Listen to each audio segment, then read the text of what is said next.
Fala pessoal, sejam muito bem-vindos ao Papo de Quadra, mais um episódio aqui desse grande podcast. Eu sou o Rafa da Costa, mais uma vez aqui com vocês. Não esqueçam de me seguir nas redes sociais, né? Que seguidor nunca é demais, @o Rafa da Costa lá no Instagram e no Twitter. Hoje o podcast vai ter muita coisa legal, vai ter histórias que eu tenho certeza que você nunca ouviu, essa versão do basquete, porque pouca gente vai atrás para saber, né? Mas hoje aqui no Papo de Quadra você vai saber. Mas antes da gente chamar o nosso convidado, de falar dessas histórias, vamos falar um pouco do Esporte Clube Basquete, né? Quem abriu as portas aqui pro Papo de Quadra. Acessa lá o Esporte Clube Basquete, vê nossas matérias, tudo que a gente faz, a cobertura do basquete nacional, é a melhor cobertura do Brasil. Então vai lá acompanhar um pouco do basquete feminino, do Campeonato Paulista, vai ter o Campeonato Carioca agora também, que o Esporte Clube Basquete vai trazer notícia para você. Então acessa o site lá e acompanha que tem muita coisa legal. Acompanha também a UTSEI, a patrocinadora do Esporte Clube Basquete, quem faz essa disponibilidade aqui para poder rolar esse tipo de programa no ECB. Então acesse lá utsei.com.br, compra a camiseta, tem muita estampa legal. Cara, tem uma estampa lá das Rainhas de Havana, que o Brasil conquistou, né, o título lá em Havana com a Janete, com a Hortência, com a Magic Paula. É uma estampa lindíssima. Compra lá essa camiseta na Utsei que vai ficar muito legal. E agora, falando do nosso podcast, falando do episódio de hoje, cara, o nosso convidado é uma pessoa gigantesca do basquete nacional, tá há muito tempo apitando NBB, ele é árbitro internacional da FIBA, exatamente, já apitou Olimpíada, Copa do Mundo. Você tem noção disso, apitar uma Olimpíada? Mas ele vai contar um pouquinho pra gente como é que foi essa doideira. Seja muito bem-vindo, Marcos Benito, ao Papo de Quadra. Boa noite, pessoal, tudo bem? É um prazer aí compartilhar aí com vocês um pouco da minha experiência aí, das minhas histórias aí, ao longo desses já 30 anos aí, no meio da arbitragem aí, no meio esportivo aí, uma profissão que realmente eu tenho uma paixão muito grande e joguei basquete também um pouquinho, é lógico, nunca tive esse potencial assim, né, para virar um jogador. Mas graças a Deus eu consigo estar no meio, né, através da arbitragem e é um prazer estar esta noite aqui com vocês aí para esclarecer algumas dúvidas e contar algumas histórias aí. Você citou uma parte legal aqui que você foi jogador. Como que surgiu esse seu interesse por basquete? Como que você parou e pensou, não, que esporte legal, eu vou jogar, eu vou me envolver? Bom, eu já fazia a faculdade, né, de educação física, né, e aí eu sempre gostei de basquete, né, e sempre jogava na faculdade, jogava nos centros educacionais, e aí eu conheci um árbitro também, né, que era o Marco Antônio Ferreira, né? E aí ele me disse assim, pô, meu, você já tá fazendo uma faculdade, né, cara? Pô, eu tô vendo que você gosta de basquete. Você podia fazer um curso aí já para você já ganhar uma graninha na mesa, né? Você começa fazendo mesa, vai te ajudar a pagar seus estudos, tal, você já vai estar no meio. O que que você acha, né? E o Marco Antônio, né, que me direcionou, ele já pitava mais ou menos uns 5 anos, né? Aí eu gostei da ideia, né? Aí eu fiz o curso, né, em 1990, né, na Federação Paulista de Basquete. E aí comecei a gostar do curso, né? E aí durante o curso mesmo, eu já comecei a fazer alguns jogos escolares, já trabalhando alguns jogos na mesa. Comecei cada vez mais motivar, que é uma coisa muito legal, né? Que era uma coisa que eu já gostava, que era o basquete. E aí eu comecei, praticamente eu fiz mais ou menos uns 6 meses de mesa, né? Nessa parte que eu estava fazendo o curso. E aí que aconteceu? Geralmente, né, aí o curso mais ou menos na época, hoje em dia já dura um pouco mais, né, mas na época mais ou menos durava mais ou menos de 6 a 8 meses, né? E aí eu já estava mais ou menos uns 6 meses, né, como eu falei, trabalhando. Aí apareceu uma oportunidade, né? Você vê como que a vida, às vezes, a gente está no momento certo, aparece uma oportunidade e você, quando você menos espera, né? Todo mundo fala isso, né? Então eu fui fazer um playoff, né, da categoria infanto-juvenil, né? Na época era o Continental, contra a equipe do Esporte Clube Pinheiros, né? E na época, né, todo mundo já conhecia que tinha um dos homens mais renomados aí em termos de bastidores do basquetebol, que era o José Cláudio dos Reis, né? Todo mundo sabe quem era esse mito aí em termos de como se diz, ele era muito, ele sabia tudo em termos de gestor, de gestão, de bastidores. Ele tinha uma influência muito grande na FIBA também. E aí aconteceu o quê? Um árbitro ficou doente nesse jogo, né? Então ele não pôde comparecer nessa partida, né? Eu lembro que na época eu apitei esse jogo, estava escalado Éder Mauro, né? E o outro árbitro, se eu não me engano, acho que era o Dalto Bartolomeu, né? E aí eu lembro que até o Zé Cláudio, né? Era um jogo importantíssimo. Ele falou: pai, mas espera aí, um jogo tão importante desse com um árbitro não tem como fazer um jogo desse decisivo com um árbitro. Aí todo mundo explicou a situação, falou: mas infelizmente o outro árbitro não vai poder comparecer. Aí, automaticamente ele olhou na mesa assim, eu estava sentado, né? Ele olhou e falou: mas esse menino que está sentado aí, por que ele não pode apitar? Não, mas espera aí, todo mundo falando, mas espera aí, ele estava fazendo o curso, ele fez o curso agora há pouco, ele não tem muita bagagem ainda. Ah, mas eu vou falar e o Zé Cláudio falando, né, até com o pessoal do Pinheiros, depois entraram num senso comum, falando: não, mas tudo bem, mas é melhor estar ele, pelo menos tem dois, do que ter um árbitro só. Ele pelo menos vai ajudar. Bem, aí me falaram: e aí, o que você acha? Eu falei: não, vamos. Eu já tinha uma noçãozinha, porque eu sempre jogava, né? Então eu não era aquele cara muito cru, assim, falar, puta, aí.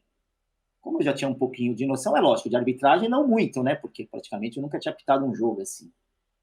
E aí eu fui apitar esse jogo, né? E é assim, é lógico, dentro da expectativa do o jogo, graças a Deus saiu bem, é lógico que você vai cometer falhas, né? Porque você não tem muita bagagem, mas assim, dentro do contexto do que eu nunca tinha apitado, eu já era assim, eu já tinha uma postura legal, já era meio alto e tal, então na época, até hoje eles veem muito isso, né? Eu já tinha um físico também já meio apropriado, agora eu já estou já mais um pouquinho velho, você cai um pouquinho. Mas na época eu tinha 18 anos, estava naquela fase de treinar, eu gostava também dessa parte de musculação também, então eu tinha um físico bom também, que vendia bem, né? Para quem estava vendo o jogo. E aí, bom, acabou o jogo tal. Esse jogo aí, o time do Continental perdeu, né? Sendo que não teve problema nenhum. Aí depois o Zé Cláudio veio falar comigo, né? Falou: cara, quantos anos você tem? Começou a fazer umas perguntas para mim. Eu falei: não, eu tenho 18 anos. O que você faz? Eu falei: não, tô fazendo faculdade. Vou fazer algumas perguntas. E aí ele me chamou e falou: você não quer ir na federação na segunda-feira? Que o vice-presidente, eu vou falar de você pro vice-presidente, que ele vai bater um papo com você. Aí eu falei: pô, fiquei super contente, né? Falei: pô, que legal, tal. Aí eu fui na segunda-feira, aí o vice-presidente da federação veio falar comigo, né? Me perguntou várias coisas. Aí me falou: olha, falaram que você foi bem no jogo, é um menino que tem chance, é um menino que tem um potencial. O que você acha da gente dar novas oportunidades para você aí? O que você acha? Você tá afim ou não? Eu não, agradeço, né? Agradeço imensamente, né? Então, assim, às vezes eu falo assim, né? Aí eu vou citar um exemplo, né? Porque às vezes a persistência nossa, ela tem que ser independentemente do momento difícil que você vai passar e do momento bom, né? Então, na época, eu não tinha muita experiência. Aí o que aconteceu? Na preliminar de começar o Campeonato Paulista, né? Que geralmente tem sempre uns jogos amistosos que as equipes fazem, né? Eu fui fazer um amistoso, né? Porque me chamaram, né? Na época a Janete fazia escala, me chamaram para me fazer um amistoso em Rio Claro e Suzano. Essas equipes tinham, nossa, tinham jogadores renomados, tinham técnicos renomados, jogava Zanon, jogava Luiz Felipe, jogava o técnico era o Zé Boquinha, tinha o Júnior, jogador. Quer dizer, bom, Zanon, resumindo, 80% tinham jogadores gabaritados, né? Como se fosse hoje, vai Alex, Hetzheim, jogadores consagrados. E eu fui fazer este jogo. Consequentemente, é lógico, né? Se você já não está preparado muito para fazer aquele infanto igual eu fiz, imagine você fazer um jogo adulto. E aí o que aconteceu? Realmente, É por isso que eu falo, às vezes você tem que estar preparado na oportunidade que aparece, né? E aquele jogo, assim, eu senti um pouco, que seria normal, né? Você não tem aquela experiência, os jogadores não te conhecem. Então, consequentemente, eu não fui tão bem naquele jogo. Não fui tão bem. Então, você vê como que a vida é, né? De um jogo que eu apareci bem, me deram uma chance a mais, eu não estava tão preparado, eu não fui bem no jogo. E aí, mais ou menos, o que aconteceu? Fiquei chateado, tal. Depois me chamaram na federação, pô, menino, o que aconteceu? Você sentiu, tal? Eu falei, eu achei que não fui tão bem, eu também reconheço, tal. Bom, resumindo. E aí parece que perderam um pouco aquela, sabe, aquele, putz, tá aparecendo um cara, parece que perderam um pouquinho. Só que aí o que aconteceu? O Marquinho me deu uma força, e aí eu ia pegar a escala direto, eu falei, não, eu vou de novo. Aí eu ia pegar a escala, nada. Eu ia pegar outra escala, nada. Putz, mas aí eu fico praticamente 4 meses e não tinha pegado escala mais nenhuma na federação. Desistiram de você, né? Aí, Falando, tipo, não, esse é menino mais ou aí. menos assim, desistiram. Eu falei, putz, aí chegou uma hora, eu falei, meu, eu vou tentar mais algumas vezes, mas também, se não der, eu já vou continuar estudando, vou partir para outra, e, bom. Aí eu fui de novo, aí acho que a Janete, tanta persistência, me olhou e falou, nossa, mas vai, vamos lá, vai. Já que você está querendo uma nova chance, eu vou te dar uma nova chance, né? Espero que você corresponda agora. Acho que você já está mais preparado, já tem. Na época, como eu fiquei esses 4 meses que eu já não pegava esse cara, eu ia assistir jogo também, já começar a ver quem eram as equipes, já começar a aprender como é que era mais o sistema, né? E E aí, era duro que nessa época não tinha internet, né? Pra você pesquisar o time ali e né, ver tudo detalhadinho, né? era mais ou menos boca a boca. Esse cara falava assim: oh, vamos lá assistir lá um Rio Claro e um Suzano, um exemplo. Vamos assistir um Paulistano e Pinheiros. A gente ia lá, só para você ver quem é o jogador, para você ver como que é um jogo ao vivo. Aí eu comecei a nesses 4 meses, eu comecei a ir, né, para ver como é que eram esses tipos de jogos. E aí, bom, voltando no assunto, aí a Janete falou, vou te dar mais uma chance, né? Aí eu fui fazer uma semifinal, aí eu comecei de base do Mirim feminino, que na época era um jogo muito, que tinha uma rivalidade tremenda, que era Ponte Preta, né? Que a técnica era a Maria Helena, e a auxiliar era a Heleninha, com a equipe de Jundiaí. Não me recordo agora o técnico de Jundiaí, mas era uma técnica também com mais ou menos né, nesse naipe do feminino, uma técnica renomada. E era um jogo difícil. Aí, sendo quando eu entrei na quadra, a Marina falou, pô, mas quem é esse menino aí? Né? Porque era um jogo difícil, geralmente ia sempre árbitros com mais, né? Mais visto e tal. Eu falei, não, é um menino que tá surgindo aí e tal, com potencial. Beleza. Bom, o jogo... Só que era assim, eu já tava mais para o jogo foi assim um jogo, apesar de ser feminino, foi um jogo com uma rivalidade grande, que já mexeu com emoções, já mexeu com um monte de situações, me exigiu assim, praticamente. Só que assim, como voltando a falar, eu estava já mais preparado, mais calejado, mais calmo, com o emocional mais tranquilo, mais confiante. Bom, resumindo, fui lá, fiz um bom trabalho de novo. Aí chegou de novo na federação, todo mundo falou: Nossa, que menino que tá aparecendo, tal, não sei o quê, tá a mesma história. Ainda a Janete falou: Bom, já me falaram a primeira vez que tá aparecendo, espero que agora realmente ele desponte, né? E aí eu comecei a fazer uns jogos mais assim de categoria infanto, cadete, juvenil, e eu comecei aparecendo, e eu comecei pegando confiança, comecei já, como eu falei, já assistindo jogos, já comecei, não, aí eu comecei mais assim, aí eu despontei muito rápido, sabe? Eu comecei, sabe, já ser o menino dos olhos, já comecei a pegar já jogos difíceis de praticamente, que na época o juvenil, hoje já é difícil, né? A LDB que seria mais ou menos, né? O juvenil na época era Monte Líbano e Sírio, que ia 3 mil pessoas assistir esse jogo na época.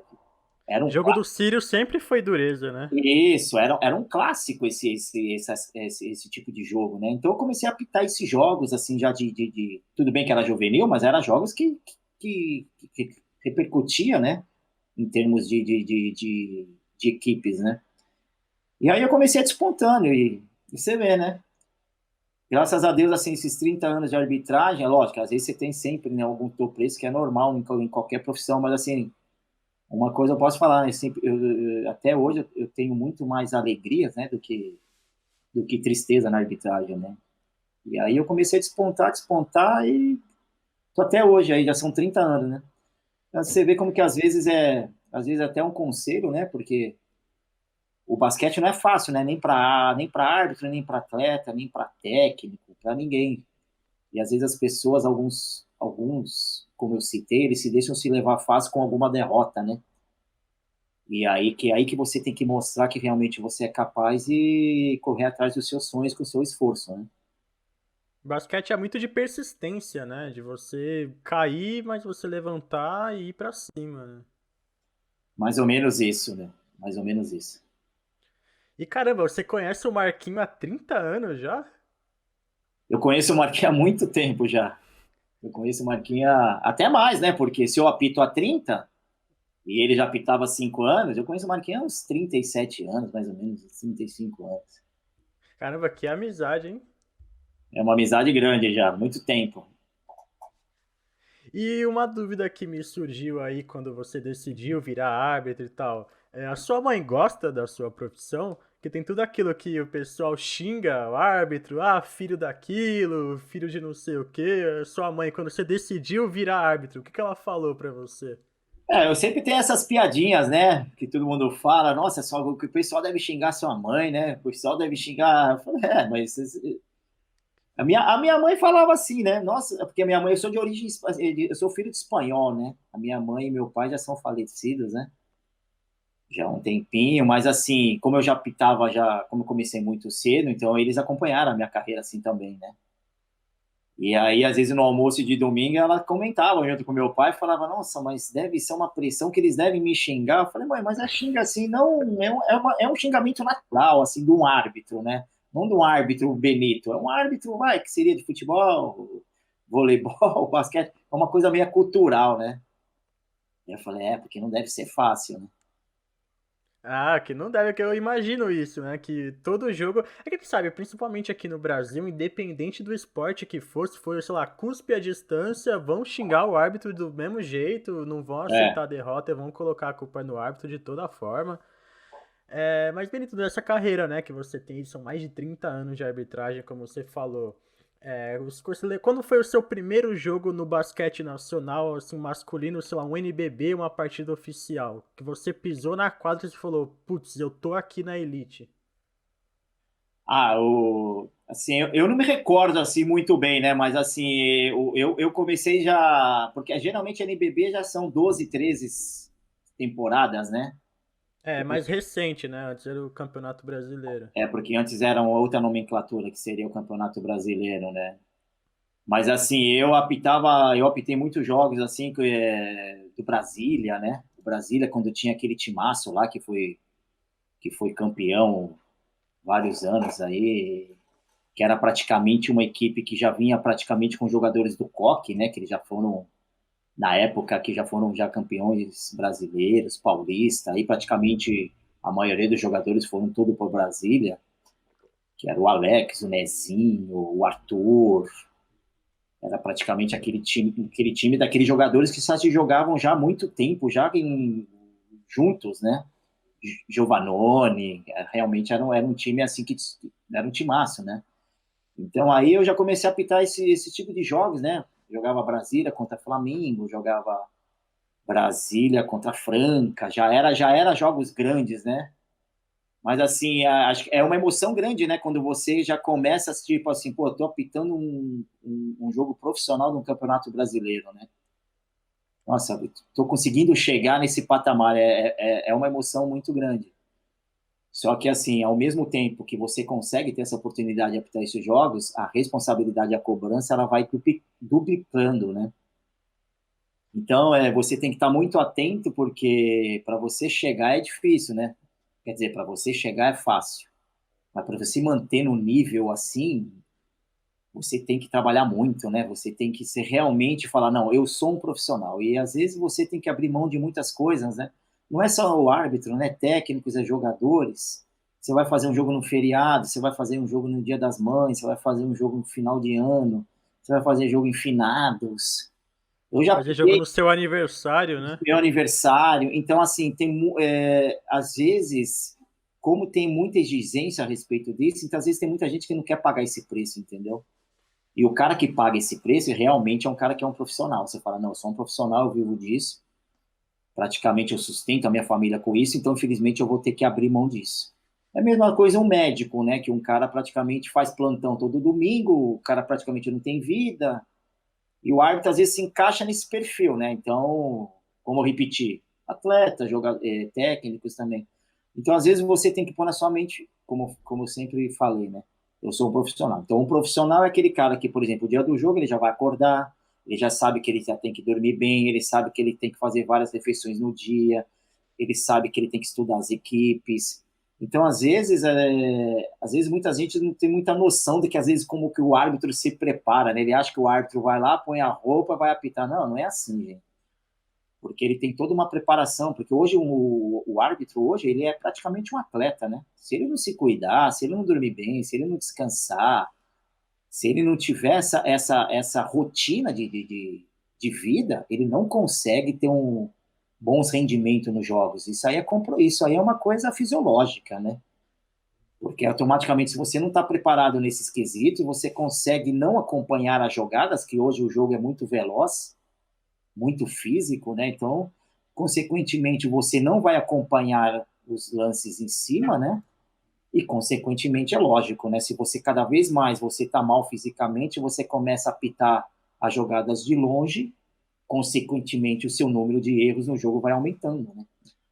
Então, é muito importante, é lógico, né? Nenhum árbitro é Caxias também, que de repente ele não vai dar uma saidinha para dar uma curtidinha, tomar uma cervejinha para dar uma descontraída, né? Isso aí também ninguém é de ferro. Mas assim, aquele árbitro profissional, ele sabe que se ele tem um jogo sábado, ele vai ter que se chegar cedo em casa na sexta, se ele tem um jogo domingo, ele vai ter que sábado ele vai ter que se resguardar. É assim, que nem eu já sou casado já praticamente já 20 anos, né? Tô já um bom tempo. Então minha esposa ela já isso que é o lado bom também, né, que às vezes você tem esse lado de você, essa força externa, né, que às vezes dá muita diferença também, né? A pessoa que está do seu lado entender É uma porque que parceria muito grande, né? é uma parceria muito grande, porque quando não entende também é complicado, né? Porque imagine se você já sai brigado de casa para você apitar um jogo que já tem pressão, imagine como que você fica a sua cabeça, né? Eu lembro que o Marquinho me contou uma história dessas aí, que ele tava brigado, já foi pro jogo brigado, aí ficou mais estressado ainda no jogo, né? Acho Sim, que deve sim. acontecer esse tipo de coisa nos jogos, né? Tem, tem. É, porque o árbitro é um ser humano, né? Não é todo jogo que você chega que você tá com a cabeça 100% boa, né? Às vezes acontece sempre algum probleminha, algum imprevisto, e o árbitro tem que estar preparado, né? De às vezes não deixar se levar, né? Essa parte que realmente aconteceu, né? Antes do jogo, não deixar levar isso no emocional da partida, né? Tipo, esquecer e falar, não, essas 2 horas aqui eu tenho que resolver o problema do jogo. Depois o resto eu vejo que eu faço, entendeu?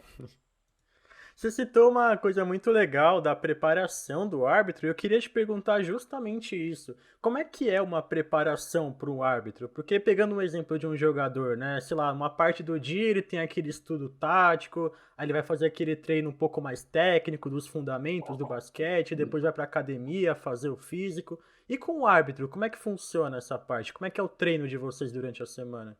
Geralmente, assim, o árbitro, né, eu vou falar primeiro o dia de jogo, né, quando o árbitro, ele tem um jogo, né, no dia. Então, assim, primeiramente, assim, o árbitro, a primeira coisa que ele tem que fazer, ele tem que dormir bem, né, se ele não dorme bem, consequentemente, outros fatores não vão bem, né, o raciocínio não vai bem, o estresse da pessoa também não tá bom, porque ele não dormiu bem. Então, primeiramente, é o árbitro ele conseguir dormir aquelas 7, 8 horas, que geralmente eles falam que é um horário bom de sono, né, para você estar bem preparado, né? Então, assim, a minha rotina é essa, né? Então, primeiro que eu faço, a primeira coisa que eu tenho que fazer é dormir bem. Eu conseguindo já essa parte de dormir bem, eu já acordo feliz, que eu falo, pô, consegui dormir bem. Eu já vou estar, já a primeira parte do jogo eu já consegui, que já tá descansado. E aí, por exemplo, se o jogo é à noite, aí já tomar aquele café da manhã, aí é legal você já almoçar, aí antes do jogo você fazer uma refeição, você tá bem, né? Você tá bem com a família, você tá com o seu. O principal, assim, você tá descansado, mas você tem que estar com o seu emocional legal, né? Você tem que estar um cara feliz, um cara. Eu costumo sempre, por exemplo, com os dois árbitros que eu já vou apitar, eu já consigo já ligar para eles, a gente faz uma ligação de vídeo para a gente discutir sobre o jogo, né? Mais ou menos uns 40 minutos, para como você falou, para você ver os jogadores importantes, os jogadores que causam mais problemas, os jogadores que não reclamam tanto, né? Então, assim, como as equipes estudam jogadores, a arbitragem também, ela estuda esse tipo de ações, né? Aquele jogador que ele tem esse potencial de chute de 3 pontos, então você já tem que estar preparado, porque ele é um jogador que ele tem essa facilidade, então, automaticamente, como a equipe já que vai jogar contra já sabe que esse jogador já tem esse potencial, automaticamente ele vai ser marcado. Então, o árbitro já tem que, tipo, já entender esses tipos de situações, entendeu? A gente já sabe que tem aquele árbitro que já reclama, ou aquele jogador, desculpa, que já dá aquela reclamada que já é um pouco mais natural, então às vezes o árbitro já tem que entender também, fala, não, ele dá uma reclamada, mas daqui a pouco ele já volta para o jogo. Aquele jogador que às vezes ele já dá uma reclamada, mas ele é aquele jogador que ele já gosta também de persistir. Então, assim, são características que o árbitro tem que saber, né? Essas qualidades, porque o árbitro sabendo esses tipos de situações, né, ele consequentemente ele já antecipa alguns problemas que podem aparecer no jogo. Então, às vezes, é esse profissionalismo aí que a arbitragem ela tem que ter cada vez mais para não ser pego de surpresa. Porque se o árbitro não se prepara, as coisas começam a acontecer no jogo e às vezes ele é pego de surpresa. E quando você é pego de surpresa e você não está preparado, e aí que começa a acontecer os problemas no jogo. Entendeu? São habilidades, né? São habilidades necessárias que o jogador tem, né? Se o jogador tem, que é o jogador ele usa as habilidades para ele fazer o objetivo dele, que é a cesta, certo? Só que o árbitro também ele tem que ter as habilidades dele de como sair de situações difíceis, né? Porque o árbitro, assim, né? O bom árbitro é aquele cara que sabe sair de situações difíceis, né? Quando aparece, né? Porque enquanto não aparece, tá tudo tranquilo. E quando aparece, como que você vai agir? Como que você... O seu emocional, como que... Essas partes que são partes mais difíceis do árbitro, né? Que é aí que eu acho que o árbitro tem que estar mais preparado, né? Essa parte psicológica, essa parte emocional, porque assim, se você vê que, por exemplo, o jogo emocionalmente ele tá nervoso, você não pode estar nervoso, né?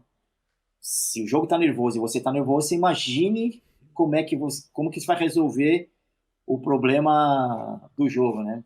Vai acabar criando ainda mais problema, né? Vai criando ainda mais problemas, né? Então, assim, eu escuto sempre muitos ditados, né, de árbitros de internacionais que a gente vai apitar, eles sempre falam, uma coisa é verdade, se você não consegue se controlar você, imagine como que você vai controlar jogadores, né? Então, às vezes, essa parte não é fácil, né? Porque, às vezes, a gente sabe que são perfis diferentes de árbitros, né? São características diferentes. Tem aquele árbitro que ele consegue ouvir um pouco mais, que ele consegue absorver um pouco mais, só que tem árbitros que são um pouco mais explosivos, né?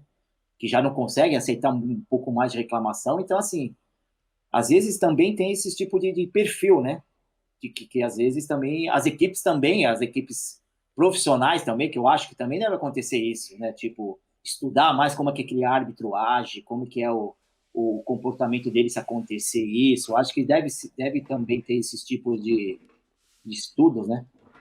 Que hoje em dia é muito, como você diz, hoje em dia a internet é muita informação, então eu acho que como a arbitragem ela é profissionalmente tem que estudar tudo que acontece no jogo, consequentemente também as equipes também, creio eu que também eles estudam também essa parte da arbitragem também. Né? Você diria que ser árbitro de basquete, ele é muito mais uma questão mental, psicológica do que uma questão física? Assim, os tempos mudam, né? Então, assim, o árbitro, ele cada vez mais ele tem que estar preparado, saber como é que está o mundo hoje, né? Então, assim, antigamente, para te falar a verdade, não se usava muito essa parte psicológica, essa parte mental, assim. Era muito resolução, tipo, já em falta técnica, em uma coisa mais brusca já, né, para resolver o problema, né? Hoje em dia, com essa parte emocional, com essa parte psicológica, que você vê, até muitos jogadores também têm essas consultas psicológicas. Hoje em dia se mudou muito, né? Então o árbitro ele tem que estar mais ou menos preparado nessa parte emocional e psicológica para você cada vez mais você conseguir, né? Você conseguir às vezes resolver algumas situações difíceis do jogo com o seu emocional e com a parte psicológica, né? Muito importante. Então, às vezes você, quando, em termos emocionais, você consegue com a sua calma, né? Você respeitando, escutando aquele jogador desabafar e depois você, posso falar agora eu vou dar meu argumento e você com uma voz mais tranquila, calma, às vezes você consegue dosar esse jogador para esse emocional do jogador ele baixar. consequentemente você consegue resolver o problema, né? E você não precisa dessa falta técnica, entendeu? Então, às vezes, esses artifícios, às vezes, funcionam no jogo, né? Às vezes não, às vezes o jogador, às vezes ele fica descontrolado, você tenta, só que o jogador continua descontrolado, aí você não consegue. Mas essa parte psicológica, emocional, o árbitro tem que estar cada vez mais preparado em termos de saber o que é uma reclamação normal, né? Porque, como você diz, né? Tem a reclamação normal de falta, que é uma coisa extinta de jogador, né? Não, eu não fiz a falta. Então, de repente, é uma reclamação normal, você não pode punir um jogador com uma falta técnica numa reclamação de um instinto normal de jogo, né? Então, o árbitro, às vezes, tem que entender esse tipo de situações. É por isso que, às vezes, o árbitro, né? A arbitragem, é isso que eu falo, é saber entender as características dos jogadores, né? Como eu falei, né? Você tem que saber que, por exemplo, às vezes esse jogador ele dá esse ímpeto, só que ele vai voltar ao seu emocional. Então, se você esperar um pouquinho, você evita de dar essa falta técnica. Então, esse entendimento, né, de emocional, de psicologia, o árbitro tem que ter. O árbitro mais, os árbitros mais gabaritados hoje, eles conseguem absorver o que realmente é uma indisciplina, né, do jogador, que ele está passando do limite, e o ponto que é uma reclamação de um instinto normal, de uma coisa que ele ficou frustrado com ele mesmo, com uma coisa que ele reclamou até com a arbitragem, mas não foi uma coisa assim ofensiva, uma coisa. Então o árbitro ele tem que ter esse feeling, né? Eles usam essa palavra, esse feeling de saber até que ponto que é uma reclamação normal ou não, né? Só que isso aí não é muito fácil, né? Isso aí vem muito com uma experiência, com o tempo de quadra, isso não é difícil, às vezes, de o árbitro ter esse calejo, né, de saber até que ponto que é ou não, até que ponto, como se diz, que está passando que tá passando do limite esse tipo de reclamação. Né? E aproveitando essa questão do feeling, né, da experiência, quando você tá ali naquele calor do momento do jogo, né, tá tudo acontecendo, o pau tá comendo lá no meio do jogo, você dá uma falta, só que você não tá seguro dessa falta, tipo, você, putz, eu acho que é, mas pode não ser. O que que você pensa na hora, assim, qual que é o procedimento? Tipo, eu vou dar falta, vou confiar no meu instinto, ou eu vou pedir um suporte pros meus colegas, eu vou reconsiderar, e se eu não tenho 100% de certeza, eu não vou marcar. Eu acho assim, né? Eu tenho uma característica assim, né? Eu gosto de sempre, pela minha experiência, eu já tenho esse sentimento que quando eu vou apitar uma bola, se realmente foi um erro ou não, né? É lógico, não são todos os tipos de ações que o árbitro apita que ele consegue decidir se ele acertou ou não.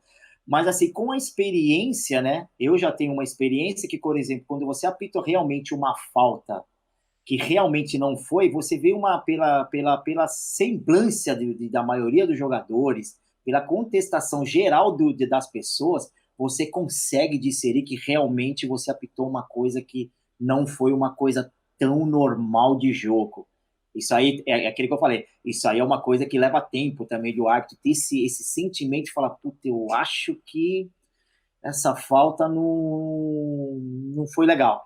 Mas, assim, a virtude do árbitro, assim, quando ele tem certeza que realmente ele se equivocou, é ele chegar e bater no peito e falar: ó, foi um erro meu, realmente, essa bola é para cá e não foi falta. Entendeu? Mas, assim, tem que ser uma coisa clara, né? Às vezes tem aquela falta, será que foi ou não foi? 50% foi, 50% não. Eu acho que esses tipos de situações não é legal o árbitro, tipo, voltar atrás, porque se você vai voltar atrás, você vai ter reclamações do outro lado também, porque você voltou. Mas as faltas realmente claras, que foi realmente aquelas faltas de toco, que às vezes o árbitro ele perde o time, né? E apita essa essência do jogo, que é uma jogada tão bonita, que é às vezes o defensor ele conseguir dar aquele toco, que a torcida levanta tal. Esses tipos de ações, o árbitro ele tem que ter esse feeling de falar, puta, eu não posso apitar uma bola dessa. Porque isso é uma parte bonita do jogo, sabe? É uma parte que realmente. São duas coisas que é uma coisa tão bonita no jogo, que é quando o jogador ele tem aquele tempo de ação, né? Que ele dá aquele toco lá em cima, é uma coisa muito gratificante isso para um jogador também. Então, às vezes, você frustra com uma ação sua, apitar uma bola dessa, você frustra até um jogador por uma situação que você não teve uma calma para você interpretar bem. Então, esses tipos de ações, que é toco, essas bolas de cesta que o jogador tem. Antigamente, a arbitragem já melhorou muito, né? Antigamente se cometia muita falha de ter uma faltinha e o jogador continua e você cancela a cesta, né? Só que hoje em dia você usa já essa experiência que o contatinho você não apita para você deixar a cesta, né? Porque a cesta é o maior objetivo hoje do jogo. Então, às vezes, com a experiência, você vai já conseguindo, já sabendo entender isso aí, entendeu? Tipo, o que você deve apitar realmente num jogo e o que você não deve apitar, né? E como eu falei, situações que você não pode se equivocar, né? São esses tipos de situações que realmente vai te dar uma reclamação a mais no jogo, né? Que são esses tipos de ações que são esses momentos bonitos, né? Que o basquete proporciona, né?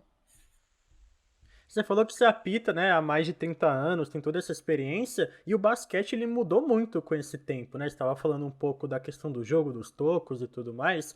A gente pega aquele basquete ali anos 80 e anos 90, que era uma brutalidade, né? Você pega o exemplo da NBA, por exemplo, com o Chicago Bulls e Detroit Pistons, os caras saíam do soco no meio da quadra.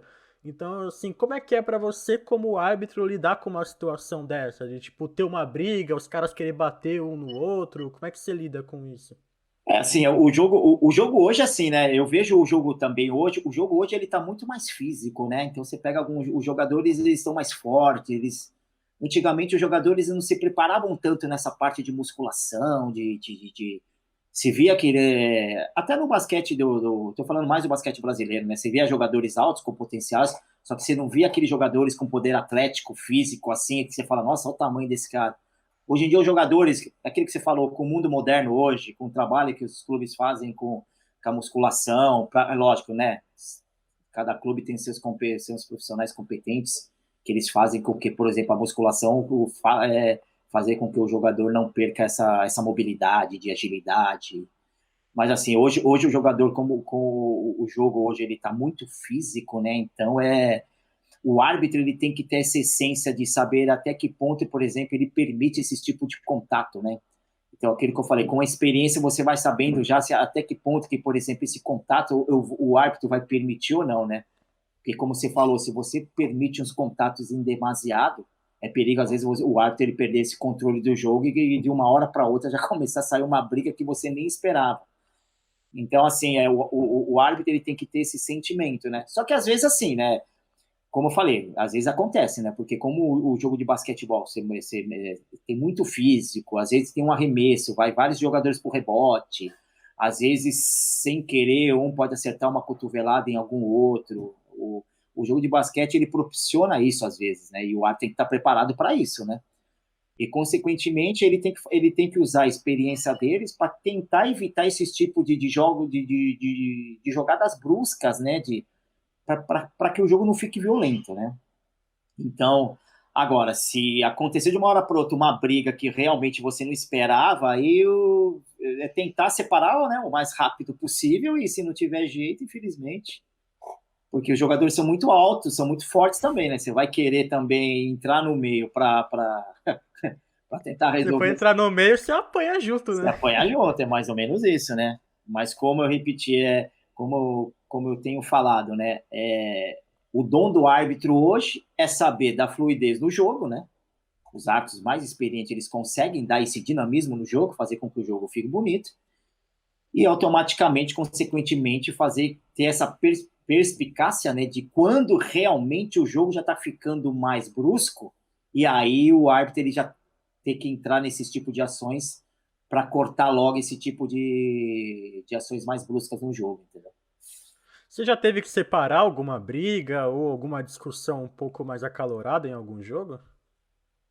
Eu já tive situações de entreveiros, de jogadores, às vezes eles estão disputando, principalmente os pivô, né? Que às vezes eles disputam uma posição, né? O defesa quer ficar na frente do atacante, o atacante quer ficar, e às vezes sobra um braço, e aí eles começam a se encarar. Então, assim, o árbitro ele já tem que ser rápido nesse tipo de ações, entendeu? De saber até que ponto de realmente, opa, acertou, opa, e o árbitro já entrar no meio, né? Tipo, já separar antes que vinha alguma agressão de algum tipo de jogadores. Mas eu já peguei várias situações, às vezes um jogador que sofre uma falta, ele não gosta, já vai automaticamente para cima do outro e você já tem que separar rápido. Não, tem. Por isso que eu falo, o árbitro ele tem que ser rápido, né? Esse tipo de ações, né? De já entrar no meio para tentar evitar esse tipo de uma ação mais brusca do jogador, que de repente ele sofre uma falta, ele não gosta, ele vai para cima do jogador. E se às vezes o árbitro não tem essa experiência de já chegar rápido, já entrar no meio da situação, automaticamente o jogador ele pode ir para cima e pode acontecer uma briga generalizada. Então essa essência aí, o árbitro ele já com a experiência ele já vai pegando. Você fala, opa, esses dois aí daqui a pouco acho que um já vai dar uma no outro aqui, nós vamos ter que estar esperto. Então eu falo muito na arbitragem, né? O árbitro gabaritado é aquele que antecipa os problemas, né? Então com a experiência às vezes você já vai pegando, você já fala, eu acho que ali esses dois jogadores disputando a posição não vai sair coisa boa. Então eu tenho que estar atento nesse tipo de ação. É estudo, né? Pô, Isso aí é muito. ah, muito estudo, né? Conhecer, experiência e tudo Isso, mais. Ainda aproveitando que eu citei um pouco da evolução do basquete, né, ainda falando um pouco dos anos 90, se você pega aquele basquete dos anos 90, ele era um basquete um pouco mais com menos jogadas extraordinárias, digamos assim, né? Você falou muito bem do caso dos jogadores atléticos, a gente não tinha antigamente aqueles monstros fisicamente, e o jogo ele era um jogo um pouco mais cadenciado, um pouco mais lento, não tinha muitos arremessos de 3 pontos, igual tem nos dias de hoje, né? Algumas exceções, claro, o Brasil do Oscar sempre arremessou bastante de três e tudo mais, mas no basquete em geral a bola de três não era uma arma tão afiada, digamos assim, como é no dia de hoje. E o que que isso muda para a arbitragem? De você ter apitado toda essa transição, né? Do basquete ser um jogo muito de pivô nos anos 90, que o pivô pegava a bola, batia para dentro, girava, ia lá para o gancho, para a bandeja, e nos dias de hoje ser um jogo mais aéreo, né? De chute para três, que o pivô também chuta para três. O que que isso muda para a arbitragem? Hoje em dia, assim, a diferença, assim, que até eu tenho até conversado com muitos árbitros, a diferença que eu vejo hoje foi a potencialidade dos pivôs ter melhorar essa parte de chute de 3 pontos, né? Antigamente os pivôs não tinham essa essência, né?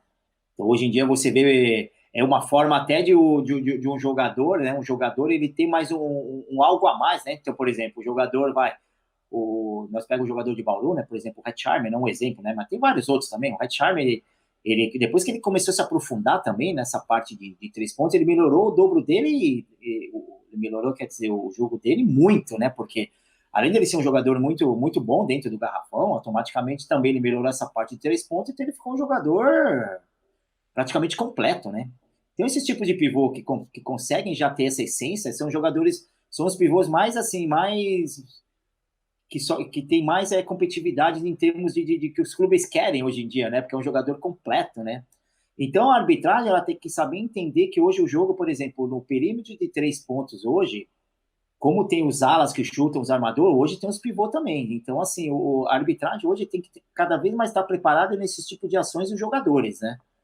Então assim, hoje a gente vê o jogo muito, muito, como se disse, né? Hoje o jogo de 3 pontos, hoje de jogo de 2 pontos dentro do garrafão, hoje, muitos arremessos também, está saindo muito nos jogos hoje.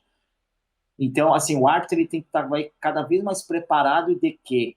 E saber entender até que ponto que esse jogador que está arremessando, né? Até que ponto que ele está sofrendo essa falta, até que ponto que ele está simulando, tentando, às vezes, ludibriar o árbitro, até que ponto que realmente o defensor está fazendo falta. Então, assim, como eu disse, o árbitro tem que estar muito preparado para saber interpretar bem esses tipos de situações, entendeu? Para você não dar vantagem para o jogador, né? De repente apitar um contato que não foi, mas também você não pode deixar um jogador sofrer um contato e você não apitar, né? Porque hoje o mundo que eu vejo muito jogos lá fora, né? E geralmente os campeonatos internacionais que eu viajo também, eles visam muito isso, né? Que um bom árbitro é aquele cara que ele tem que saber dar ênfase para o jogador que está com a bola, né? Não é? O ênfase que eu falo assim, ele tem que cuidar desses jogadores, né? Esses jogadores que estão com a bola são eles que vão dar são, por exemplo, o armador, é ele que vai pedir a jogada, é ele que vai armar o jogo, é ele que vai direcionar quem vai chutar de três no final da jogada. Então, esses tipos de jogadores, você tem que como se diz a palavra certa, você tem que privilegiar no sentido assim, você não pode deixar um jogador desse sofrendo contatos e você, tipo, não vou apitar, porque automaticamente, quando esses jogadores, praticamente o armador, eles são o cérebro do time, se você é um árbitro que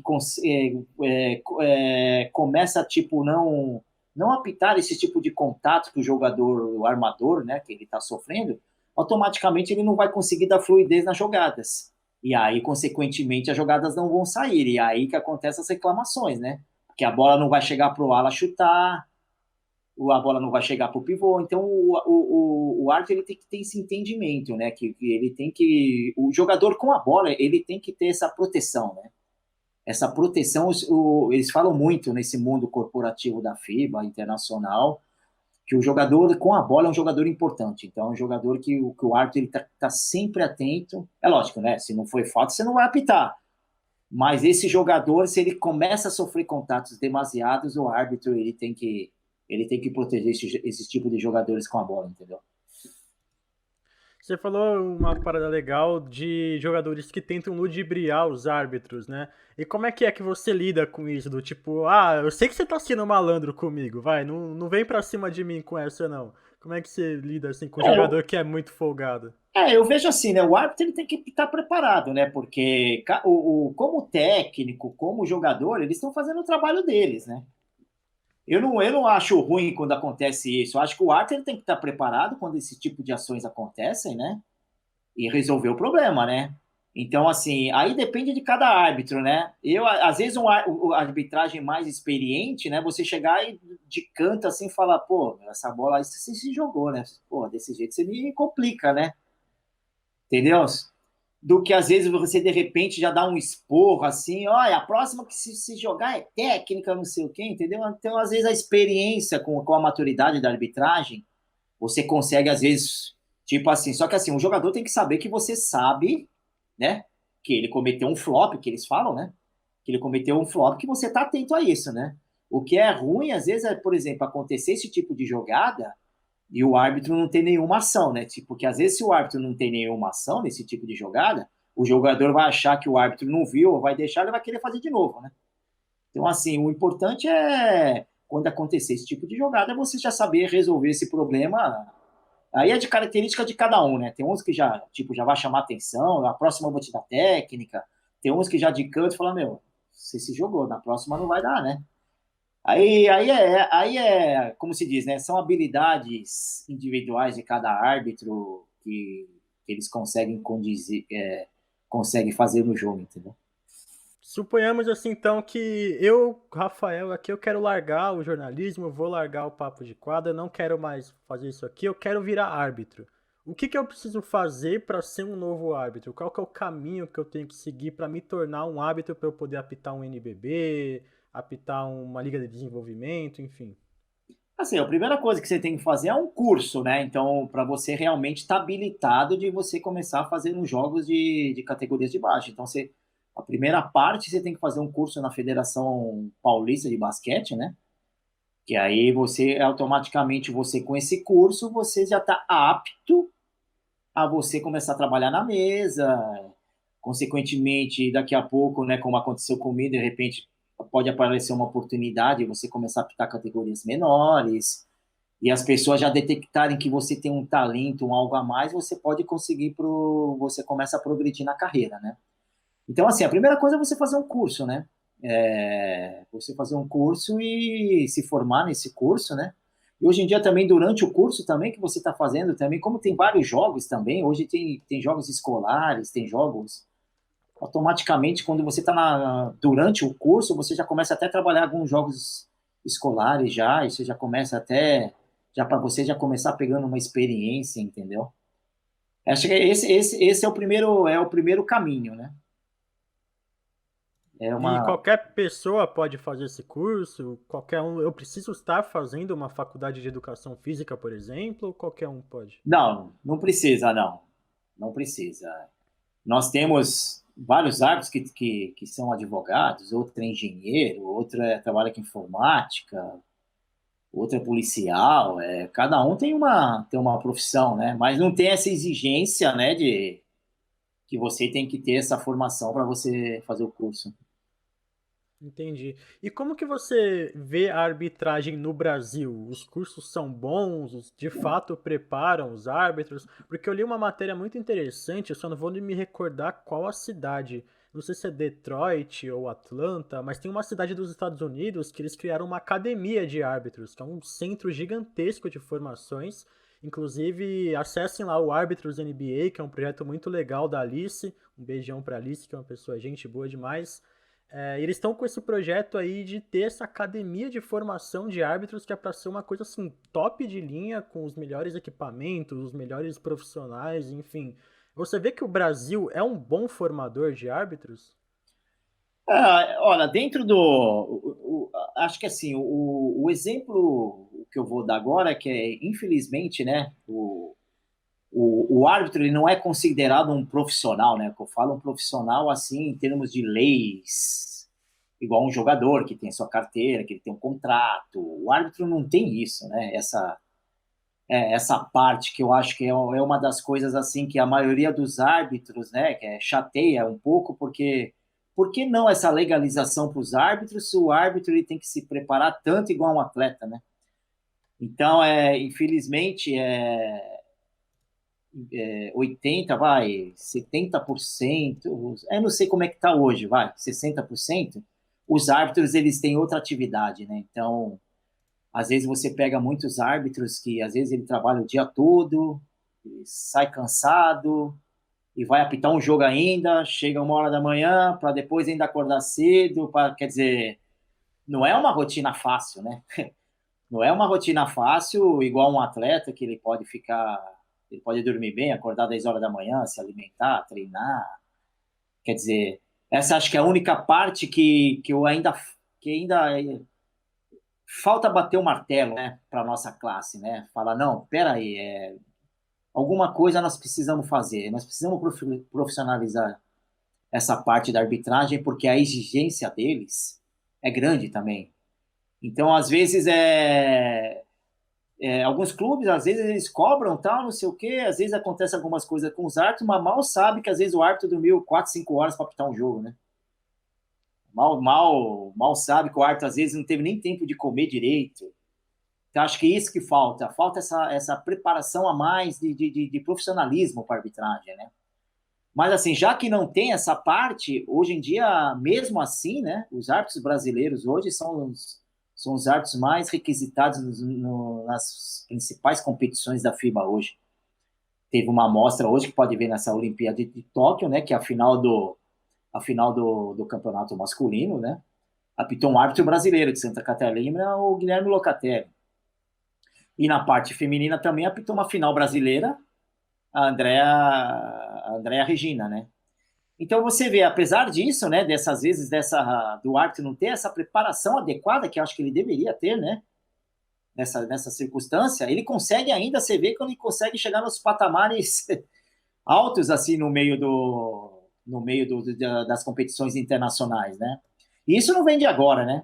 Você vê essa essência da arbitragem brasileira já há muito tempo, né? Você pega o Carlos Renato dos Santos, apitou 2 finais olímpicas, você pega o Cristiano Maranhão, que apitou final olímpica, você pega o José, você pega o Piovesan, que já foi para a Olimpíada, você pega a Tatiana, que já foi para a Olimpíada, você pega vários árbitros brasileiros que já foram na principal competição, que é o sonho de todo árbitro, que é uma Olimpíada, né? Então você vê, apesar dessa parte que ainda falta ainda para arbitragem, né, a minha opinião, né? Porque se o árbitro ele conseguisse se preparar cada vez mais, consequentemente o nível dele ia ser bem melhor do que já é, né? Na minha opinião, né? Porque faz muita diferença um árbitro ser só árbitro, né? Faz muita diferença aquele árbitro que dorme bem, aquele árbitro que come bem, aquele árbitro que estuda os jogos, aquele árbitro que realmente ele tem aquele 100% de dedicação, do que aquele árbitro que trabalha o dia todo, come mal, não tem muito tempo, o nível de pico de estresse dele já está alto por causa do trabalho, e ainda ele vai apitar um jogo que é estresse. Você imagina isso, o cara trabalha o dia todo e está estressado, o cara vai apitar um jogo que tem estresse. Quer dizer, É estresse o dia inteiro, é né? estresse o dia inteiro, não é? É difícil às vezes, não é fácil. Então, acho que falta essa parte, né? Falta. Mas Isso. eu ainda acredito que que cada vez mais eu acho que essa valorização da arbitragem, ela vai vir. Isso aí eu tenho certeza, porque, consequentemente, os clubes sabem disso, né? Que cada vez mais árbitros melhores, os jogos vão ficando melhores, né? Porque cada vez mais o árbitro, cada vez mais árbitros competentes, eles conseguem fazer com que o jogo fique mais dinâmico, não apite tanta coisa que não necessita. Então, às vezes, o árbitro faz o jogo ficar bonito, mas também faz o jogo ficar feio, né? Então, esse potencial do árbitro é importante para o gabarito do jogo, né? E você falou bem legal dos árbitros brasileiros, que tem muito destaque, e falar um pouco de você nesse destaque também, porque você é um árbitro FIBA, né? Um árbitro internacional. E como é que foi para você se tornar um árbitro internacional, de poder apitar grandes jogos, se você já apitou muito jogo bom, hein? Eu me tornei internacional, né? Porque geralmente a carreira do árbitro, né? Na época, né? Você começava de estagiário, você tinha segunda categoria, primeira categoria, aí você vira nacional. Aí o próximo patamar é o internacional, né? Então você vai aparecer uma oportunidade, né? De você fazer o teste, né? Internacional. Então você viaja para um outro país para você fazer. Hoje mudou, né? Porque hoje com essa internet você faz até prova online. Mas antigamente, na minha época, quando eu vim internacional, era assim, ó, vai ter uma clínica no Chile, você vai ser indicado para fazer esse teste internacional. Foi o meu caso, né? Eu me tornei internacional em 2004 no Chile, né? Então você vai fazer uma prova teórica lá, você vai fazer um teste físico, e aí você, dependendo do resultado, você vai conseguir essa licença internacional, né? Que seria, né? Que você vai estar apto a você apitar jogos internacionais. E dentro disso, né, como eu falei, né, eu virei internacional em 2004, e aí eu comecei já pegar alguns torneios, né, comecei com um cadete feminino no Paraguai, mas assim, eu já peguei um campeonato já muito rápido, assim, um campeonato bom, já que é um campeonato juvenil, né, um mundial, né, que foi na Sérvia, em 2007, né, sendo nisso, né, que o Brasil até ficou em quarto lugar nesse campeonato, né? E eu, felizmente, eu consegui apitar a final desse torneio, né, entre Estados Unidos e Sérvia, né? Então, a partir desse campeonato mundial que eu consegui alavancar internacionalmente, né? Porque logo no primeiro eu já mostrei minhas caras, então eu já deixei uma boa imagem, né? Então, consequentemente, já depois, em 2010, né, eu já fui para o Mundial Adulto, né? Mundial Adulto na Turquia, né? E aí, em 2012, aí é o sonho de todo árbitro, né? Eu já consegui chegar nesse patamar, que foi a Olimpíada de Londres, né? Que dentro de 2010 e 2012, esses dois campeonatos eu consegui apitar as semifinais, né? Então, na Turquia eu apitei a semifinal, né? Os Estados Unidos e Lituânia. E em Londres eu consegui apitar essa semifinal entre Rússia e Espanha, né? Então, acho que realmente esses dois campeonatos para mim foram importantíssimos. E aí depois, em 2014, eu fui novamente, né, para a Espanha, que eu fiz mais um campeonato mundial, né, adulto, né? Então, consequentemente, até aí eu já tinha conseguido já apitar já uma final do juvenil, já apitar uma final olímpica, já tinha ido para dois campeonatos mundiais, então o meu currículo já estava cada vez mais crescendo, né?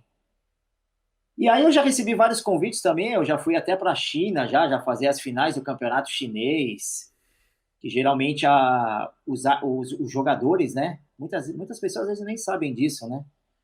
Os jogadores às vezes que não conseguem entrar na NBA, né? 80% vão jogar na China, né? Que é um campeonato também fortíssimo, né? É um campeonato que são fanáticos às vezes as pessoas não sabem muito disso, né? Mas quando eu fui para lá, eu lembro quando eu fui fazer uma final do campeonato chinês lá, tinha em Beijing, né? Que a equipe de Beijing nunca tinha sido campeão, tinha 19 mil pessoas no ginásio. Para você ver o que envolve o que envolvia, né? Um jogo na China, né? E era muitos jogadores americanos, né? Jogadores. Você fala, nossa senhora, olha o nível desse jogador. Então, Aí o pessoal falava, então, esses jogadores foram que não conseguiram entrar na NBA. Eu falei, nossa senhora, então imagina o nível da NBA, como é que é realmente, né? Para você ver o patamar, né? Então, assim, graças a Deus, até hoje eu continuo viajando também, e hoje em dia, graças a Deus, também mudou um pouco essa parte, né? Porque antigamente o árbitro internacional ele poderia apitar até os 50 anos, né? Hoje em dia, acho que com essa evolução física, com esse prolongamento de vida que está tendo das pessoas, né? Então, acho que a FIBA já começou a ter essa essência, então aumentou a idade, né? Então, o árbitro hoje, internacionalmente, ele pode apitar até os 55 anos, né? Então, eles aumentaram, né? 5 anos a mais esse privilégio, né? Do árbitro ter essa longa mais, essa vida longa a mais internacionalmente, né? Para mim foi bom, né? Porque eu já tô com 49, né? Então já aumentou um pouquinho aí. Já vai poder apitar, tem mais uma Olimpíada aí pra fazer, um Quem sabe, Mundial. né? Quem sabe, a gente nunca sabe, né? Quem sabe. Mas como é que é apitar uma Olimpíada? Porque eu, pelo menos, sou muito fã de todos os esportes. Quando é a época de Olimpíada, eu amo demais. Agora que teve essa Olimpíada lá em Tóquio, pô, eu tava de madrugada, eu tava assistindo badminton. Sabe, é umas coisas assim, de você ter uma paixão pra torcer pro Brasil, de esportes que você não costuma acompanhar. E como é que é você estar numa Olimpíada, de você apitar um jogo olímpico, de você vivenciar essa energia toda? Assim, é uma emoção indescritível, né? Eu acho que a emoção quando você chega numa Olimpíada é na abertura, né? Quando você já chega, que geralmente na abertura vai todos os integrantes das equipes, vai os árbitros. Aí essa emoção já começa nessa parte, né? Que você vai passando uma história na sua cabeça, né? Você fala, nossa, meu, olha onde eu consegui chegar, né? Eu comecei a apitar, um exemplo, há 20 anos atrás, um jogo escolar, né? Geralmente os árbitros novos começam a apitar essa essência de jogo. E hoje em dia eu tô apitando um jogo na época, eu lembro que quando eu fui para Londres, eu apitei o jogo do LeBron James, né? Que até brinco com alguns árbitros e falo, meu, você tá querendo reclamar, você tá querendo falar comigo? Eu, pô, apitei o jogo do LeBron James, eu dei a mão para ele, pô. Brincando, né? Tipo assim. Então é uma emoção grande, né? Você ter essa essência de você chegar e saber que você apitou o jogo do Kobe Bryant, do LeBron James, sabe, do Paulo Gasol, do Gasol. Quer dizer, são jogadores assim, fantásticos, né? Que o mundo do basquetebol tem. Então é uma marca assim que é emocionante pro árbitro. Acho que não tem nem palavras quando o árbitro consegue esse sonho, né? Porque é muito difícil, né? Porque às vezes as pessoas falam assim, mas o árbitro foi para a Olimpíada. É raríssimo, você conta no dedo os árbitros que conseguem chegar nesse. Como atletas também, né? Se chegar de jogar uma Olimpíada, você conta no dedo, não é fácil, não é. O cenário é muito seletivo para você chegar nesse patamar de nível de jogos, né? Você apitou, como você bem falou, o jogo da seleção americana, né? Que na época ali, 2010, né? Que 2012, na verdade, de Londres, tinha, pô, Kevin Durant, LeBron James, Carmelo Anthony tava no auge, Chris Paul. E pra você, assim, que você tá aqui no Brasil, aí você sai pra apitar o jogo das maiores estrelas do mundo. Quando você tá ali em quadro, o que passou pela sua cabeça do tipo, pô, eu vou marcar uma andada do LeBron James, sabe? O que passou? Não, eu lembro até que quando aconteceu. Eu lembro assim, eu era o árbitro do jogo, né? E aí, nesse instante, o LeBron James veio em minha direção e deu uma mão para mim. A primeira coisa que você já se impressiona é quando um jogador desse te dá a mão, né? Às vezes você não tem muita noção quando você está assistindo na televisão o quanto a forma física de uma pessoa dessa, né? Tipo, como é que o cara pode ser desse tamanho, né?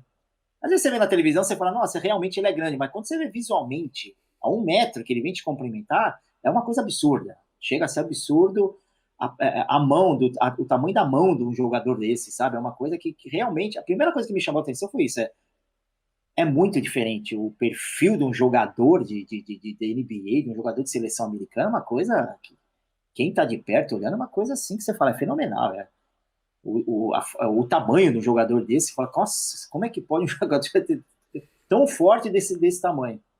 Então, assim, só que, assim, dentro disso, né, eu acho que a partir do momento que você está indo numa competição dessa, eu conto muita história, né? Você tem que deixar um pouco, às vezes, de tipo assim, puta, olha o jogo que eu tô apitando desse cara. Então, às vezes, você tem que, tipo, sair essa parte de fã, né? Tipo, pô, vou apitar o jogo do LeBron, mas você tem que esquecer isso, porque ali você tá trabalhando, né? Então, você. Infelizmente também, né? A gente já, geralmente, quando esses campeonatos internacionais acontecem, você já não pode, por exemplo, você está assistindo um jogo, geralmente quando você não está pitando, você está assistindo um jogo. Se você encontra um jogador daquele, você não pode ter muita afinidade, você não pode chegar, vamos tirar uma foto. É uma coisa que a FIBA não gosta muito dessa aproximação, entendeu? Então você é um cara que ali você está como árbitro, você tem que ter uma postura o mais transparecer o mais correta possível, que você ali é um cara neutro, um cara que você tem que apitar, independentemente se é um jogador menos renomado ou um jogador renomado. Você tem que dar ali o seu melhor. Mas por dentro, assim, é lógico, né? Emocionalmente, quando você vê uma situação daquela, vê um jogador daquele, você fala, pô, é a mesma coisa, por exemplo, na época, até alguns anos atrás, quando apitei o jogo da Argentina, quem no seu Emociona ver um jogo do Escola, né? Apitar um jogo do Escola, sabe? Um jogador que hoje, praticamente, ele já abandonou a seleção, acho que foi a última Olimpíada Ele se dele. aposentou. Ele se aposentou, mas você vê uma situação que quando acaba o jogo, até a equipe adversária, todo mundo aplaudindo esse jogador. Quer dizer, é um jogador respeitado, uma referência para o mundo, né? Uma coisa bonita que você vê. Eles deixam de ter a rivalidade, né? Do jogo para reverenciar um astro desse, né?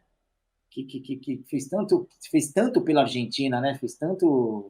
E fez tanto pelo basquete também, né? Porque ele ganhou aquela medalha de ouro lá em cima dos Estados Unidos que ninguém imaginava que a Argentina ganharia. Sim, essa aí.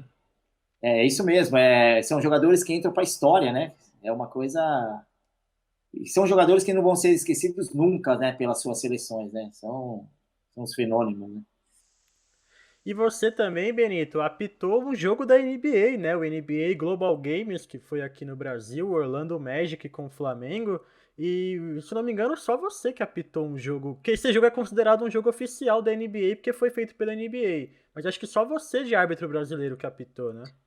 Foi. Acho que o único árbitro brasileiro que apitou um jogo da NBA fui eu, né? Eu tive a felicidade de apitar esse jogo amistoso entre Flamengo e Orlando Magic, né? Como você disse, é uma preparação que a equipe da NBA faz antes de realmente começar o campeonato, né? E eles fizeram essa turnê aqui no Brasil, né? E foi uma experiência fantástica para mim, porque eu também não tinha nem noção como que eram esses árbitros da NBA, né? Tipo, e na época veio dois árbitros da NBA para apitar esse jogo, né?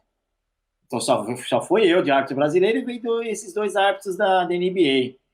Nossa, foi uma emoção indescritível, né? Para você ver aí aonde eu quero chegar, né? A profissionalização dos árbitros da NBA, como é uma coisa fantástica. Eu vou resumindo, né? Então eles chegam 2 horas antes do jogo, eles têm um fisioterapeuta que já consegue já fazer umas massagens para ver como é que tá a musculatura, como é que tá a tensão desse árbitro, como é que tá. É uma preparação assim que você olha, daqui a pouco, quando eu vi assim, faltava 1 hora, eles abriam um livro e começavam. Aí depois ainda perguntei, mas o que é? Eu falei, não, na NBA é assim. A gente tem essa preparação antes do jogo, a gente pega um artigo para estudar de regra. Então, eles têm uma preparação assim que você fala, nossa, meu, é uma coisa assim, é fenomenal. Então, tipo, na hora de sair, porque geralmente 20 minutos antes você tem que sair para entrar na quadra, você entra assim com um monte de seguranças assim do lado, eles te põem dentro da quadra, aí depois o segurança sai. É uma coisa assim, é outro mundo, é uma coisa que você fala, não, realmente eles são profissionais ao extremo, sabe? É uma coisa bonita para você ver a importância que eles vê que os árbitros têm também na NBA, né? Acho que é essa importância que às vezes falta um pouco nessa parte da América do Sul, sabe? Tipo, dá um algo a mais para a arbitragem. Porque na hora do vamos ver, realmente faz muita diferença quando o árbitro ele tem esse tipo de estrutura, entendeu? É uma coisa de outro mundo. Eu percebo muito no basquete internacional, principalmente na NBA, que o árbitro ele é uma autoridade indiscutível dentro da quadra. Se o árbitro marcou, é isso e pronto, acabou. Claro, tem muita reclamação, isso vai ter sempre, né? Até você mesmo falou que às vezes é da natureza do jogador dar uma reclamada, dar uma discutida. Mas na NBA, por exemplo, eu sempre vejo muito o árbitro que ele é autoridade total, assim, que os jogadores evitam discutir, que se a decisão dele é essa e pronto, acabou. Mas aqui no Brasil, não. Eu vejo que muita gente tentam, assim, eles acham que sabem fazer o trabalho do árbitro melhor do que o árbitro que tá lá há anos. Você sente um pouco disso também? Sim, sim, sim. É que assim, uma coisa que eu vejo eu já senti também, por exemplo, eu vou dar um exemplo aqui no último jogo da NBA, né? Que eu assisti a final agora, né? Se você for analisar, realmente teve alguns erros de arbitragem, principalmente na parte do segundo tempo, na parte final. Mas uma coisa assim que eu vejo assim, acabou, como você falou, acabou o jogo, independentemente se o árbitro teve erros ou não, acabou o jogo, as equipes se cumprimentam, você não vê essa coisa hostil em cima do árbitro, né? De repente é aquilo que você falou, uma cultura que de repente a arbitragem naquele dia não foi bem. Então eles entendem isso, às vezes também, tipo, as reclamações são diferentes, né? Aqui no Brasil já é diferente, né? Se eles já sentirem que realmente a arbitragem não foi boa, aí é lógico, né? Eles jogam toda a responsabilidade, a carga em cima, toda em cima do árbitro, né? Então é aquilo que você falou, é uma coisa cultural, né? Isso aí é desde a época que o Oscar jogava, isso não muda. Mas eu percebo que nos jogos da NBA, é lógico, eu não sei de repente no próximo dia se tem essa pressão, mas eu percebo assim que quando acaba o jogo na NBA, independentemente se teve erros ou não, é tipo assim, é o produto ali, né? O produto acabou, ganhou essa equipe e vamos pro próximo, entendeu? É uma coisa muito muito profissional, como você falou. O profissionalismo deles ali é uma coisa fantástica. E é legal ver esse tipo de coisa, né? Do respeito que os atletas, os treinadores, enfim, todo mundo lá tem para arbitragem. Porque é aquilo, né? Tem muito dia que o jogador não tá bem. Então, sei lá, ele tenta 10 arremessos, ele acerta um.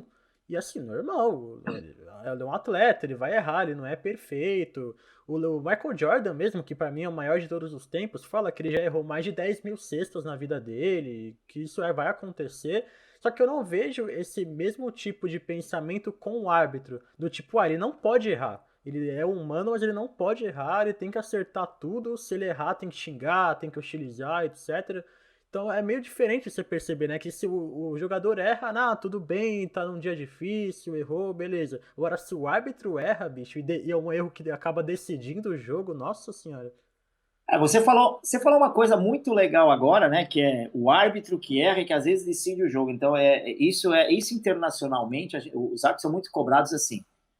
Em reuniões, eles sempre falam assim, que um bom árbitro é aquele que sabe que o erro faz parte do jogo, né? Então, você vai cometer alguns erros no jogo, que é uma coisa humana. Não tem como você falar para mim, o árbitro não teve nenhum erro no jogo. Impossível isso. Isso não existe.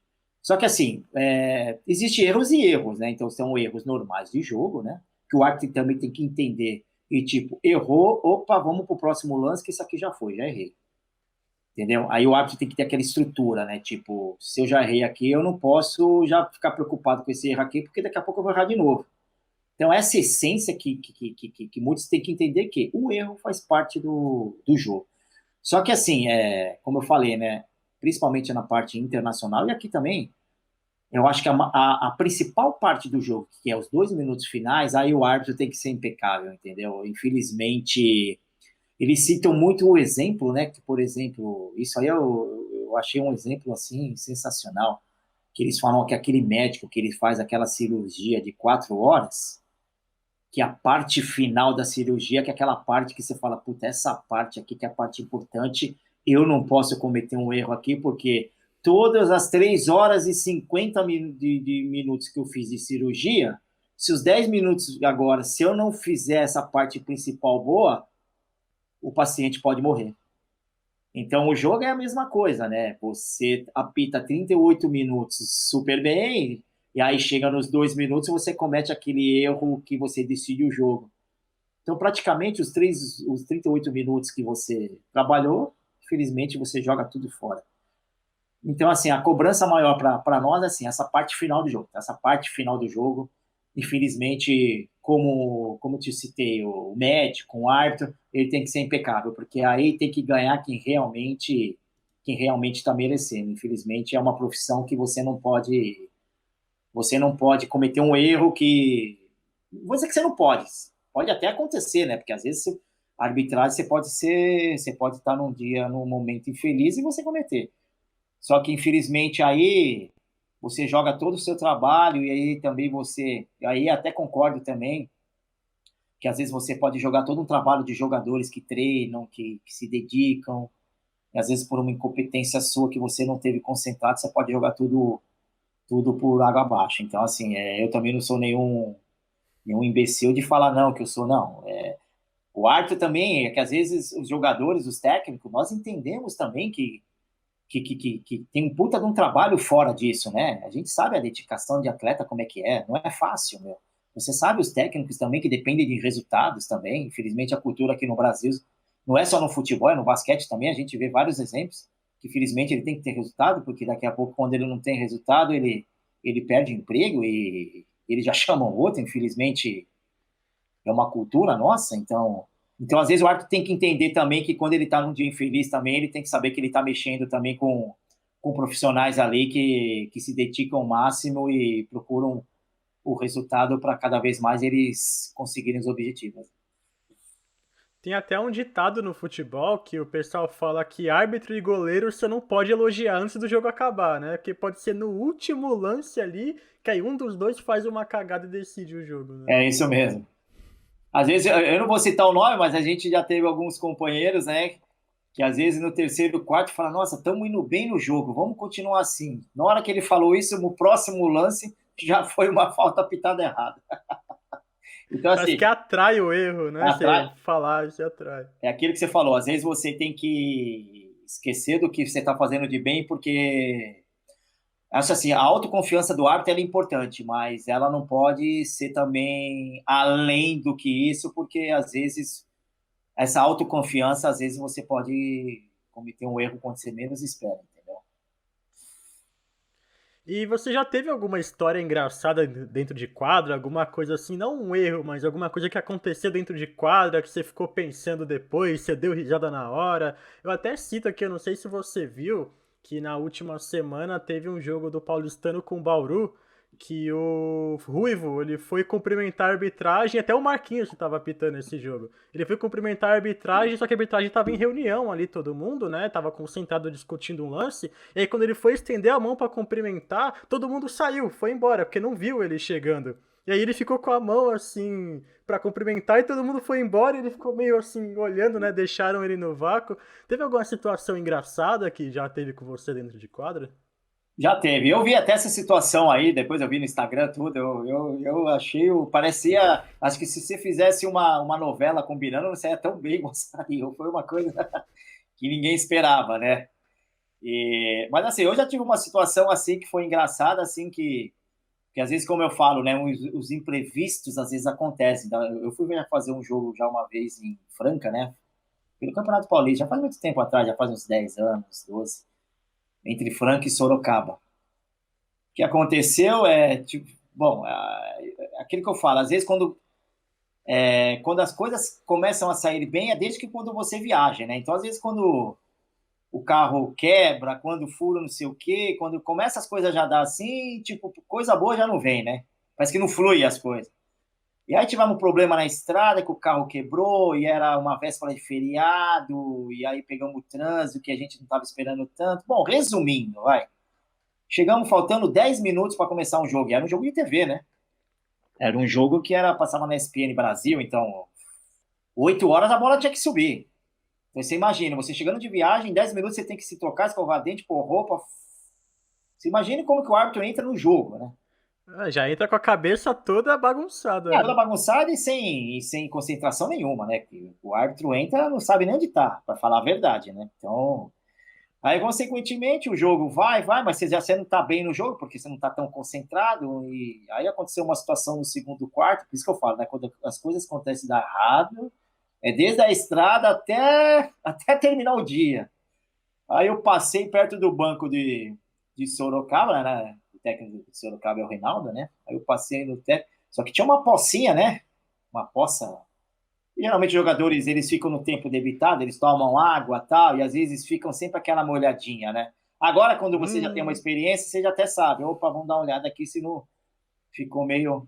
Aí eu peguei um contra-ataque, aí quando eu pego o contra-ataque ali molhado, eu pau, deu aquela caída assim, mais feia. Aí eu lembro até o Rinaldo falou, pô, Benito, eu não te passei o pé não, hein? Eu não te passei o pé. Eu falei, não, fica tranquilo, eu vi que foi só uma. Eu escorreguei, mas assim, e Franca, né? Porque geralmente Franca é qualquer jogo ali que você vê, é 5 mil pessoas, 4 mil. Ali, Franca, ali é uma. Você vê que é um é a fanatismo. cidade do basquete, né? A cidade do Tatá, e o fanatismo ali é qualquer jogo ali, você pode ver, tem 3 mil pessoas, 4 mil. Nesse jogo, na hora que. Pior, acontece quando a casa estava meio cheia. Era uma véspera de feriado, então todo mundo vai assistir. Aí foi uma situação que você fala, meu, né? Então quando você chega em casa, aí você fala, puta, quebra o carro, você não vai tão bem no jogo, você cai no jogo. Quer dizer, é um dia assim que você fala, vamos esquecer tudo. É Mas, aquele dia que não era pra ter acontecido nada, né? mas acho que a pior situação engraçada assim também é isso aí, é quando o árbitro, ele, por algum motivo, ele cai na quadra, né? É uma coisa assim que você fala. Às vezes você faz mal colocado, você tromba com o jogador, entendeu? Às vezes acontece, pode ver que às vezes. Eu já vi lance de quando tem alguma disputa de bola e a bola tá saindo pela lateral, o jogador dá aquela corrida que ele pula pra a bola não sair, né? Tipo, dá aquele tapa pra Sim, trás pra bola sim. não sair, e aí cai em cima do árbitro, cai em cima do banco de reserva. Sim, sim, sim, sim. Tem É muito isso. duro. E Benito, você apita muitos jogos do NBB e apita jogos da LBF também, né? Da Liga Feminina. Até o Ituano foi campeão, parabéns aí para as meninas, que é o primeiro título do Ituano na LBF. Quais as diferenças que você vê do basquete masculino, né, de um NBB para o basquete feminino? Elas reclamam menos, tem menos faltas de contato, tem menos briga? O que você vê de diferença? Assim, o jogo masculino com o feminino, para te falar a verdade, a diferença ela é muito grande, né? Então, a exigência da arbitragem para o jogo masculino ela é muito maior do que o jogo feminino, né? Pela parte física, né? Porque a parte feminina, ela, geralmente, ela é mais fragilizada, que é uma coisa já normal, né? Então, assim, só que assim, isso eu tenho por experiência, né? Eu gosto sempre de falar isso, né? Geralmente, quando a arbitragem ela vai apitar um jogo feminino, é aí que às vezes acontece alguns erros, assim, que às vezes o árbitro fala, mas é um jogo feminino, é um jogo mais tranquilo, e às vezes o árbitro ele perde essa essência da concentração, entendeu? Achando que é o jogo mais que tipo ele consegue apitar de letra, né? Então, às vezes, aí onde acontece os erros do feminino é por causa disso, de uma desconcentração por achar que que o jogo não tem muita exigência, e aí você começa a cometer erros pela essa desconcentração. Mas, assim, o jogo feminino, ele é muito mais lento, né? Ele é muito mais. E assim, né? Não vou ser hipócrita de falar, ele é muito mais fácil de ser arbitrado, né? Porque geralmente o jogo feminino você não tem aquelas bolas descendentes, jogadores pulando pro rebote, para ver quem empurrou, quem. Entendeu? É muito mais. A diferença ela é grande, né? Mas assim, mas em termos de essência do árbitro, né? O árbitro também ele tem que entrar concentrado no feminino, porque se ele não entra concentrado, ele consegue apitar algumas coisas que às vezes não são condizentes, e aí também começa o número, começa também essas reclamações também das meninas, entendeu?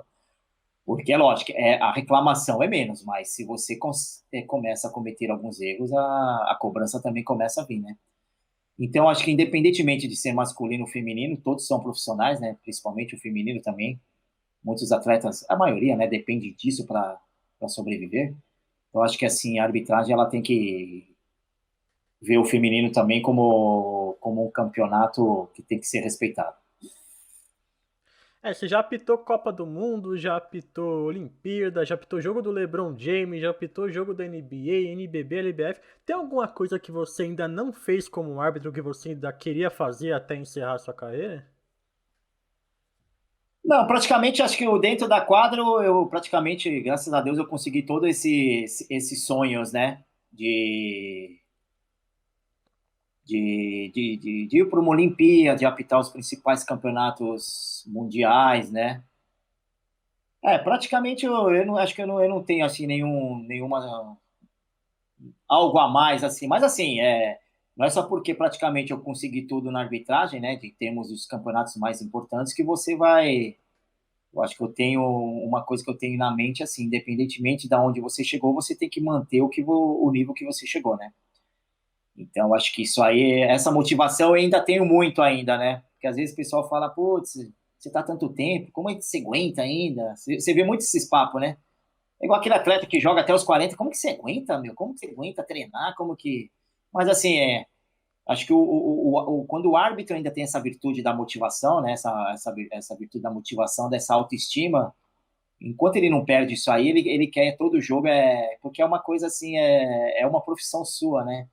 Acho que não tem coisa mais bonita de você, de repente, ir para um jogo assim, todo mundo falar, pô, você fez um bom trabalho. Acho que esse preço é uma coisa que você chega em casa, você chega leve na sua casa, sabe? Quando, tipo assim, independente dos erros que você vai cometer, entendeu? Mas foram erros normais, como a gente comentou na entrevista, são erros humanos, né?